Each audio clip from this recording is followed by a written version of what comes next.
আসসালামু আলাইকুম। আমি জানি আমার ভিডিওটা কেউ ওরকম দেখেন না আর শোনেন না। অবশ্যই আমার ভিডিওটা যদি আপনারা সম্পূর্ণটা শোনেন বা দেখেন, একটু হলেও আপনাদের বিবেক লাড়া দেবে, একটু হলেও আপনাদের জ্ঞান লাড়া দেবে, একটু হলেও আপনাদের ভিতরে অনুতাপ হবে। তার কারণ আমি শুনছি ওয়াসকরের জীবন কাহিনী, ইয়ারউদ্দিন খলিফার জীবন কাহিনী, বহুত এরকমের আল্লাহর ওলিদের জীবন কাহিনী আমি শুনছি। কিন্তু তারা ছোটোবেলা থেকেই সবাই কষ্ট করে এবং কোরআনের পথে চলে। আমরা সবাই যদি কষ্ট করি, কোরআনের পথে চলি, তাহলে অবশ্যই আল্লাহ তাআলা আমাদেরকে একটা নেক দান করবে। আর দ্বিতীয় কথা হলো, আমরা নিয়াতটাকে সই নিয়াত করি। যেমন আমি একজনের বাসায় বেড়াইতে গেলাম, বেড়ানোর যাওয়ার আগে তো আমি ভাবি আমার মনে হয় মুরগি খাওয়াবে না। সে কেমনে মুরগি খাওয়াবে? আপনি তো বলতেছেন খাওয়াবেন, আল্লাহ কবুল করে নেয়।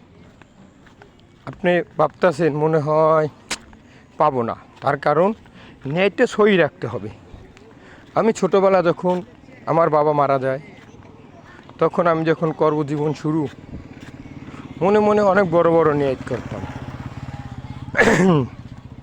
যে আল্লাহ আমি যাতে স্টাফ হতে পারি, আমি যাতে স্টাফ হয়ে খাতায় সই করে চাকরি করতে পারি, কি সুন্দর সবাই জুতা পায়ে দিয়ে ঢোকে, আমি যাতে ঢুকতে পারি।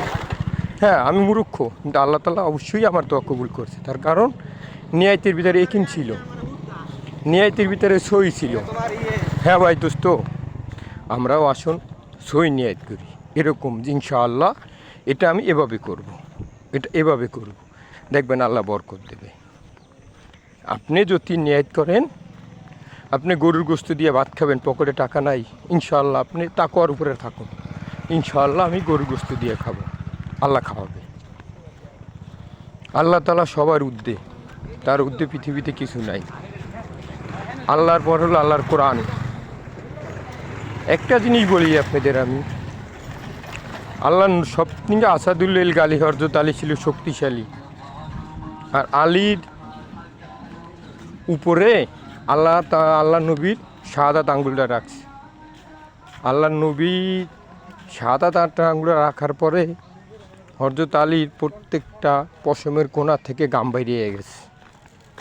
যখন আঙ্গুলটা উঠেছে তখন বলছে আল্লাহ নবী, আমার বুকুর উপরে যদি পুরো তামান পৃথিবী চাপাই যেত এত কষ্ট হতো না, যে কষ্টটা আপনার হাতটা রাখাতে হয়েছে।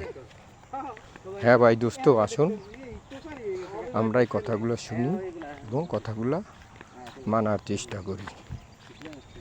আল্লাহ হাফেজ।